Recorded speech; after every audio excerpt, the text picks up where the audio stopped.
Hi, welcome back to our tile tutorial. This is lesson 6, and as it currently stands, we have a pretty exciting little maze game. But today we're going to do some pretty dramatic changes to the way it works. So strap in and let's get ready to go. So right now in lesson 5, we have a situation where we can move fairly freely. We were able to develop a get rid of this other stuff here. We were able to develop a map.txt file and read it. And when we move around the screen, you'll notice that we are confined to one specific tile at a time. And we don't have to leave it that way. We can make it to where we can move in between tiles and still have the benefits of our tile game structure. So that's what we're going to do today. We're also going to change a few things about how we move to make it smoother. We're going to have to change our collisions as well. We're not going to be able to collide detect the same way once we move in the new free kind of way. So let's move on to doing that. Once again, we're going to just copy this lesson and make a new lesson from it. And this is one little checkpoint that I really think you're going to be able to. You're going to be happy to have as an option to go back to, because I could see maybe restricting my movement to up, down, left, right, and making like a strategy game where maybe we have enemies somewhere else and you get a certain amount of moves, or you can attack, or you can move a certain amount of space to attack. Lots of kind of tactical strategy games like that. So that could be a really fun thing to experiment with. And this would be a good place to pick up your game design from. But we're going to make it a free moving game. So without further ado, let's get going. We're going to take our lesson 5 folder and copy it and paste it in the same tile game directory. Now, of course, when you're all done with these lessons, you'll probably want to make just a tile game directory just with your project. But for now, we're just keeping this as a learning history. Okay, so I've got a lesson 6 folder. I'll open up the main from that and open up the other folders.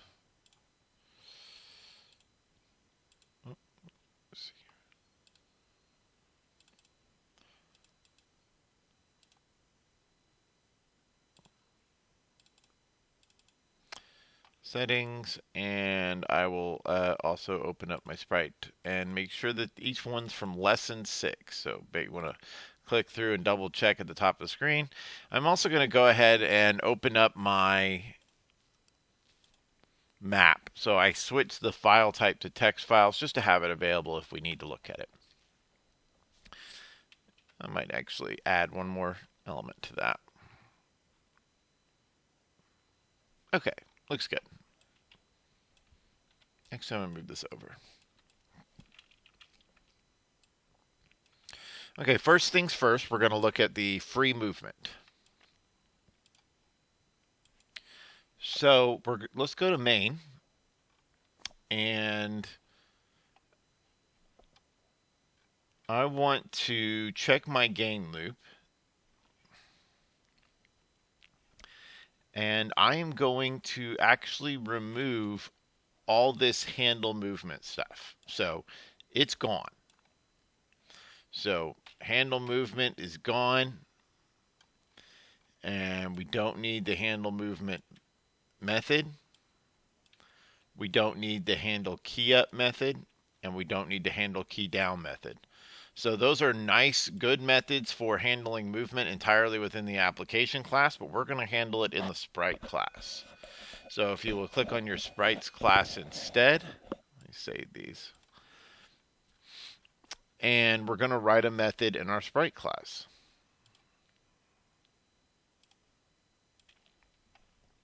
And I'm going to call this method check keys.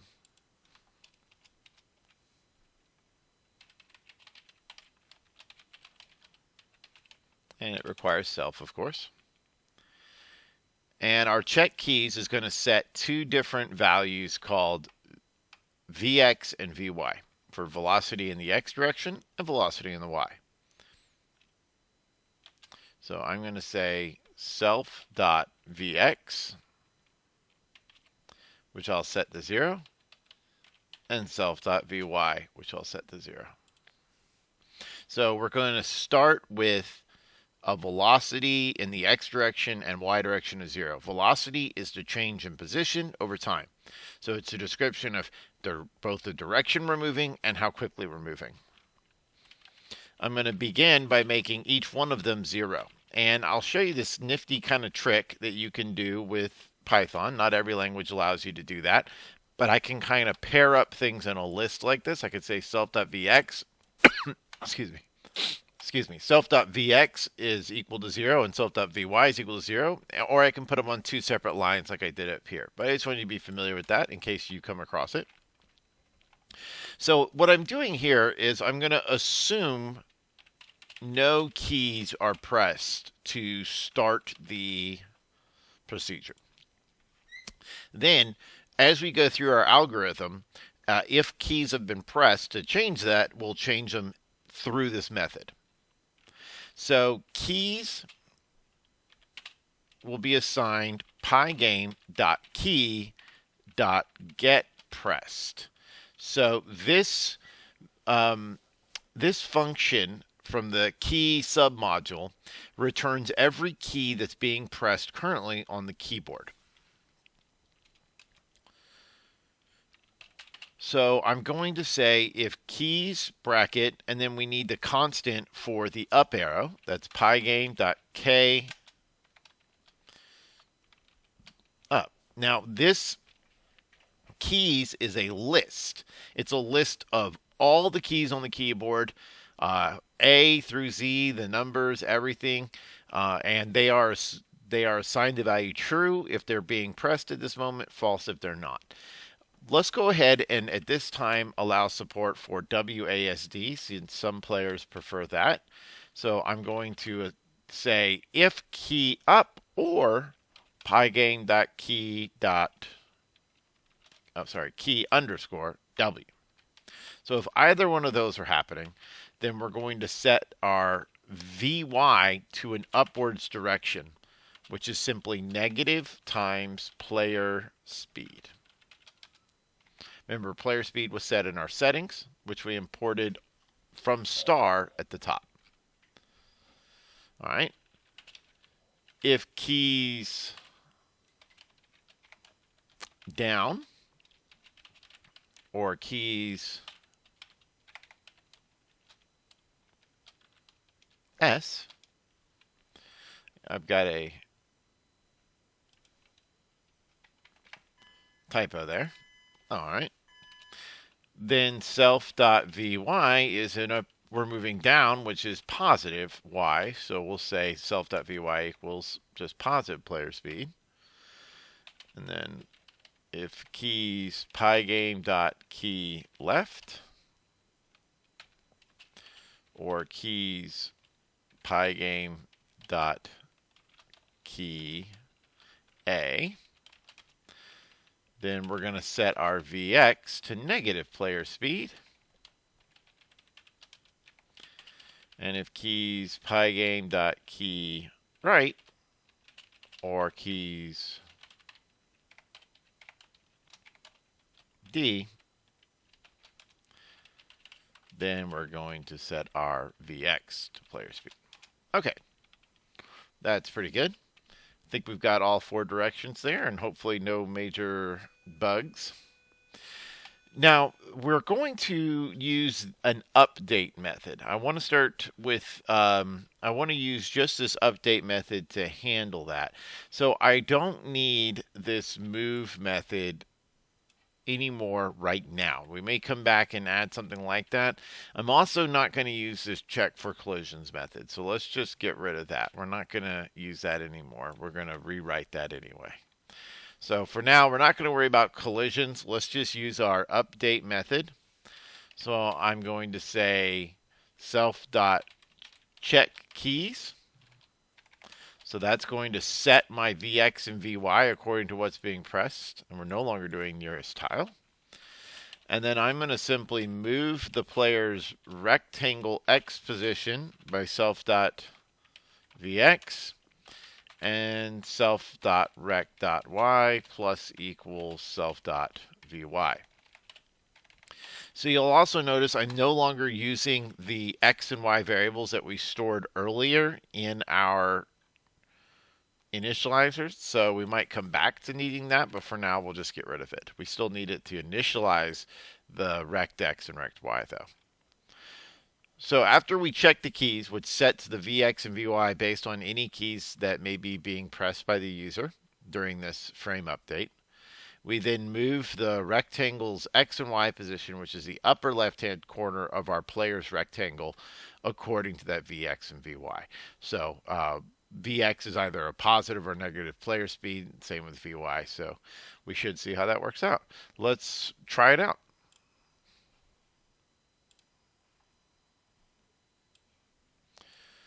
Okay. Oh, I've got some issues here. Oh, we've still got this stuff in main. We need to get rid of that.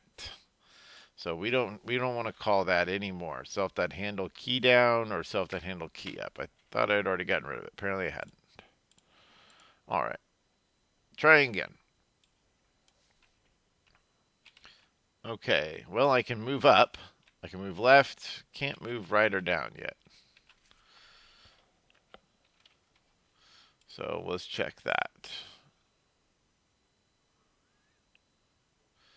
If keys pygame left or keys pygame key A. If keys pygame key right or keys pygame key D, self.vx equals player speed. So the reason why we can't move downwards or to the right is because of the fact that the rect X and Y have to actually be whole numbers. And so what's happening, they have to be integer values. So what's happening is we're having a bit of an error with our speed, which we need to change anyway. So right now, our player speed is like 0.04. Let's go ahead and move that up to 5, and then we can probably move pretty well in both directions. There we go. So we should have a free moving item around the screen. But it's got some problems. So let's discuss some of the problems. First problem. I can move 5 pixels per frame up and down, left and right, because that's what I set my player speed to. However, I move faster diagonally. It's not too easy to see at this size, but you can kind of see it there, I hope, that we're moving quicker diagonally. And the reason why we're moving quicker diagonally is because we're moving both up 5 and left 5. And if you think about a right triangle, when we move in that manner, so let's say we move to the left 5, need to be in brush, to the left 5 and up 5. Well, that makes this from Pythagorean theorem of a squared plus b squared equals c squared. That makes this the square root of 50, which is actually, if you can simplify that radical, 2 root 5. And so if you remember your geometry on a special right triangle where you're moving diagonally at a 45-degree angle, which we are, that if this is x, this is x, this is x times the square root of 2. So we're actually moving the square root of 2 times as fast. So let's fix that right off the bat. So that's our first issue that we're going to solve. And the way I'm going to solve that is in my sprites method for the player in our check keys method that sets our Vx and Vy. We're just going to add one little extra thing. We're going to call this adjusting for the diagonal problem. So if we're moving diagonally, which means that self.vx does not equal 0, that exclamation equals means not equal, and self.vy does not equal 0. That means that they're pressing in two different directions at once. Then we need to go ahead and adjust for that. And the way we're going to adjust it is we're going to divide by the square root of 2, which is math.squirt2. And Vy we're going to divide by math.squirt2 as well. But we need to import the math module from Python. So we have import pygame. We just need to say comma math. Now let's run that again. And let's see if we don't move a little bit more consistency. All right, so it seems like our speed doesn't magically increase when we move diagonally. There we go. So yes, we move more to the right when we just move right or left than when we press diagonally. But remember, we're moving up and down, so we're moving a total number of pixels that's the same. Next, let's take a look at our frame rate. And that's set right here on line, what is it for me, line 35 in my game loop in main. So go to main. And in your application class, we're in the game loop. So you can click that on your outline. And I have it right here at self.clock.tick.30, which means that Pygame's going to try and maintain 30 frames per second. Let's go ahead and put it at 120 and see what happens. Okay. Whoa, that's a lot faster, right? Now, whether or not I'm getting a true 120 frame rate, I'm not sure. We're going to add that feature in later, but for now, we'll just assume we're getting pretty close to 120 frames per second. So what's happening? Well, we don't have frame rate independent movement. And what that means is that if we're playing this on one machine that can maintain a faster frame rate, we're going to get a different speed gain than if we're playing on a faster machine that can handle a higher frame rate. And we want frame rate independent movement. That's really important. So we're going to add that to our structure. So we need to be in the main. We're going to have to do a couple of changes, but look, right now we're already in main. Let's go to the self.tick. And what we're going to do is we're going to create a variable called dt, which stands for delta time. Delta is a symbol that typically means changing. So we're going to do delta time, and I'm going to divide it by 1,000. So that will get us the time in milliseconds from the last update. Let's say since the last update.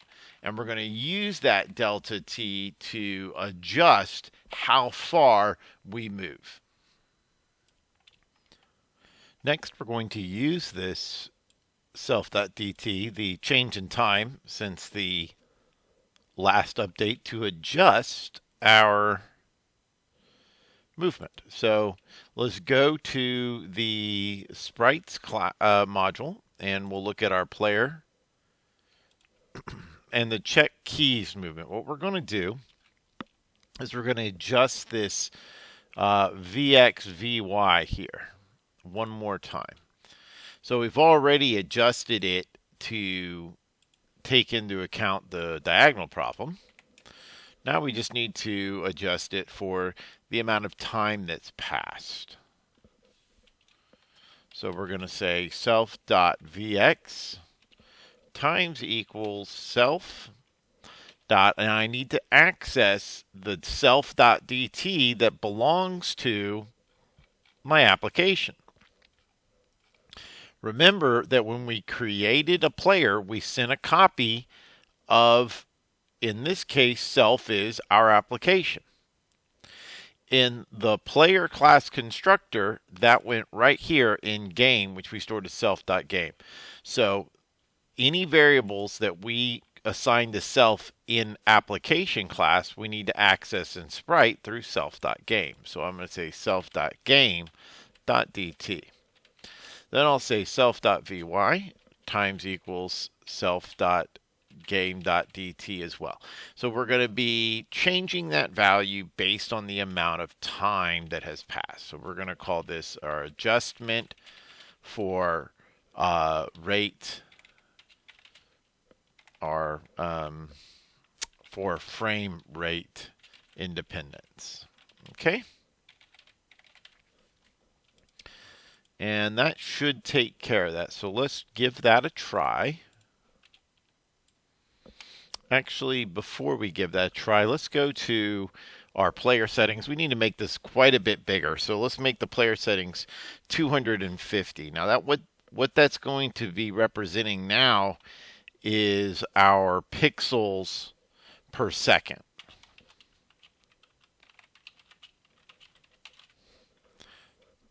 So let's see here. We have a screen height of 640. So we should take just a little over 2 seconds to go from the bottom to the top of the screen. And that should not change based on the frame rate that I try and achieve. Now here we are with our frame rate set at 120. Let's go ahead and make this a target FPS, and let's go ahead and make that a setting. And we'll call that our screen settings, target FPS. And let's take a look at 60. That's just should be noticeably slower, but we should still have the same time that it takes me to get from the bottom to the top. Now, 120 frames per second could be faster, so let's make that a little bit faster. And let's see, we should have the same motion. We should just get, a little bit, maybe a little bit smoother movement. And if you're interested in seeing our frames per second, we can do that. And I'll show you how to do that. If we go to the application game loop right before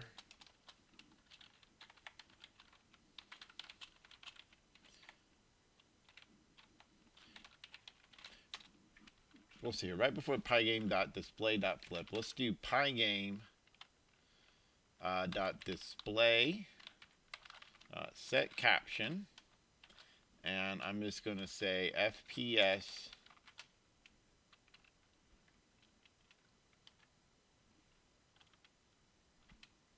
and I want to round it to 2 decimals. So I'm going to use this formatter here. That just means formatting. I want it to be rounded to 2 decimals for a floating point number. And then you say .format, and we put in self.clock.getFPS. So that's just going to add it. This is actually going to change our title to match that only if we are debugging. So I'm going to make that if self.debugging.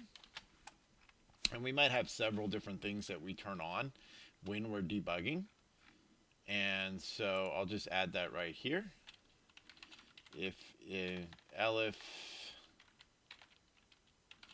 event.type equals pygame.keydown and event.key is equal to pygame.k. Let's see here. What would be good for debugging? We'll say H for help. So if that's happening, then self.debugging equals true. Otherwise, we'll go ahead in my initializer and I'll just say self.debugging equals false. And let's run that. So I can see, and then I'll press H, and you can see my frame rate just is not getting anywhere near that high. I just don't think this computer handles it very well. It's not the best computer. So let's go to settings and let's try and make that frame rate something this computer can handle. So I'll try 60 and that's a lot more consistent frame rate. So I'm able to update this pretty consistently at around 60 frames per second. And sometimes it's a hair more, sometimes a hair below, but that's going to be a comfortable frame rate for us. And of course, I can't turn that off yet. I need to make it to where I can toggle it. So right now I have self.debugging equals true. To toggle it, just make it equal to not self.debugging. So if it's false, not false is true. If it's true, not true is false. So it'll just toggle it on and off like a light switch. And there we have it. Okay, now it's time for us to make our free moving sprite collide with walls. So let's go to our sprite module and we'll be working in our player class. Currently our update method calls self.checkKeys. And then right from there sets the X and Y of the positioning rectangle. Well, let's not do that. Let's do this. Let's do check for collisions. And we'll go ahead and set our position while we move. So I'll say check for collisions and move. We could do this differently if we wanted to, though, or if we needed to. And we'll probably look at several different ways to do this. Self.check for collisions and move. All right, so I need to send it a string. I'm going to say X for X direction, and I'll just copy this, and I'm going to send it a string for the Y direction so that we can use the same method each time. So check for collisions, self, and I'm going to call this direction.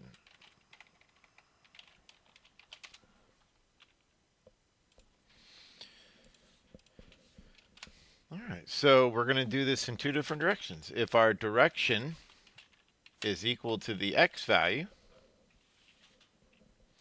then we'll set self.rect.x plus equals self.vx.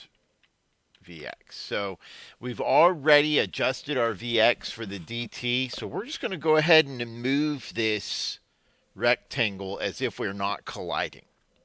Now, we're not actually taking the time to draw the sprite in this new position. Remember, this is happening in between frame updates, but we're simply going to move the positioning rectangle and then ask Pygame to do some logic for us. So I'm going to get a list of all the walls that my sprite is interacting. So I'll call it interacting with. So I'll call it wall collisions. And this is going to be a list.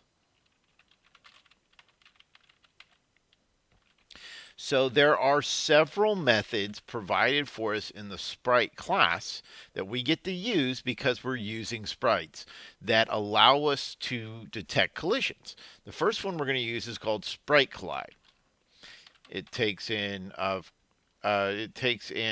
sprite and a sprite group. So I'm going to send it myself,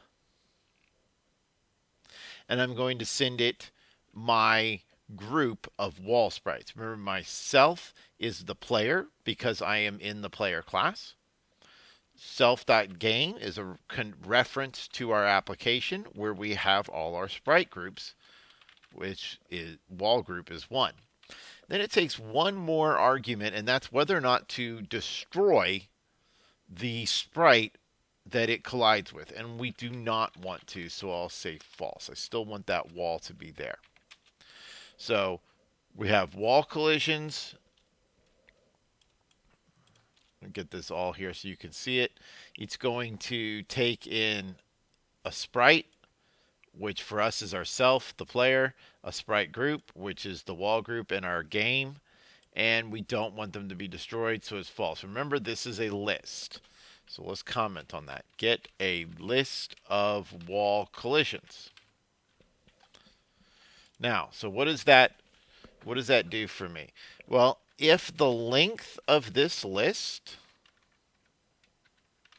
remember, a length of a list is how many items are in the list. Well, if the length of that list does not equal 0 or is greater than 0, I could say this, then that means I must have hit at least one wall. I could have hit 2 or, I don't know, even more, depending on the way we draw it, I guess. But I must have hit at least one. And all I really care about is the first wall that I'm hitting. And the first wall that it detects will be listed in index 0. So we'll just use that wall. So if self.vy is greater than 0, then what does that mean is happening? It means that we are, I'm not Vy, I'm sorry. We are dealing with X. So if our Vx is greater than 0, then that means that our player is moving to the right. Because if Vx is positive, we're moving to the right. And if I have a wall, and let me grab this here.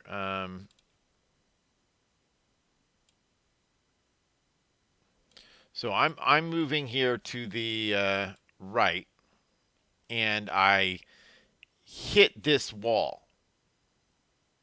Then I need to change it so that the right edge of my self is touching the left edge of the wall I'm intersecting. So I've detected the rectangles overlapping. I'm moving towards the right, so we'll move it back to the left. That's what we're going to do. So we're going to make self.rect. Now remember, X is actually the left-hand side, but we have right is the right-hand side. Well, we're going to set that to the it should be wall collisions, right?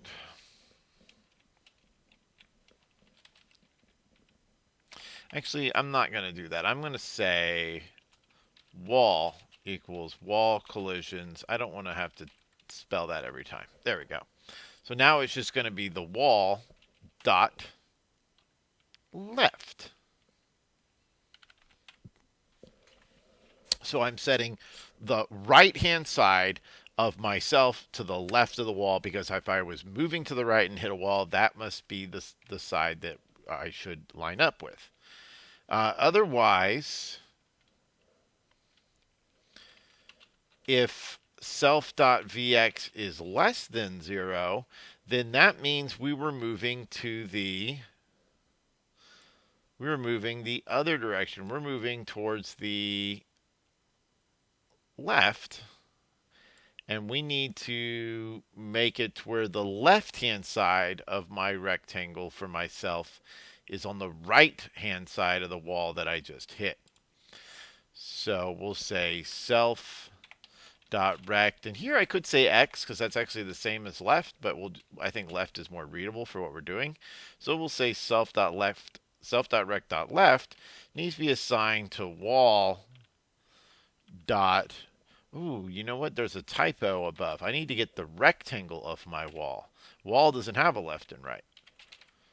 Its rectangle does. There we go. Wall.rect.left and wall.rect.right. That's what we need. Okay, and that should be good. Next, let's handle the Y direction. Oh, but I also want to go ahead, if I am colliding in that direction, I don't want my Vx to be anything anymore. So if I was moving left and I hit a wall, then I stop moving left. So we'll make that Vx 0. Again, that's going to happen anytime the wall collisions is greater than 0. All right, next, if direction is equal to y, so we're checking the y direction, then we'll do self.rect.y plus equals self.vy. So now we're checking in the y direction.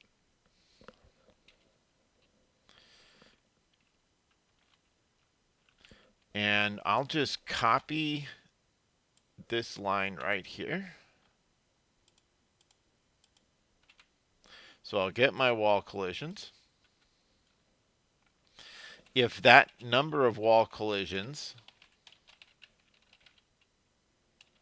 is greater than 0, then wall equals wall collisions bracket 0. So I'll get the very first one. If we are moving, let's do this one first. If we are moving down, because self.vy is positive, so if I'm moving down,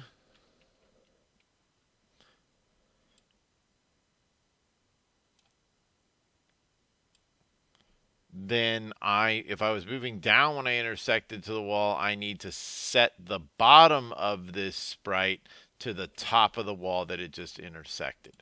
So I'll say self.rect.bottom equals wall.rect.top. If let's say we're moving upwards, well then I need to set the top, which is actually the y coordinate, to the bottom of the wall that I intersected. Either way, let's cause us to stop moving in that up or down direction. Okay, I think that would be everything that we need for that method. And our update method checks for collisions and move. Oh, I need to fix the way I spell that. And hopefully that's it, because this is getting to be a pretty long lesson. Let's try it.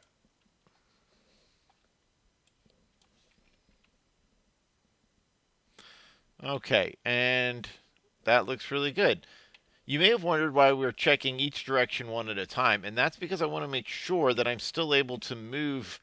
When I move diagonally, like if I move diagonally and up, that I start moving just to the right once I hit a wall. I wanted to continue that, and if we had just checked for a collision without checking in a direction, then we would not have been able to maintain that. We would have had to shut down all movement instead of move it just in the dx or dy direction.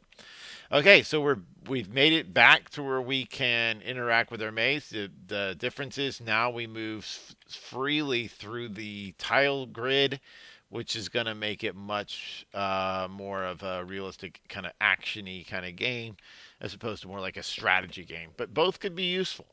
But now you've learned a new skill, and I'll see you in the next video.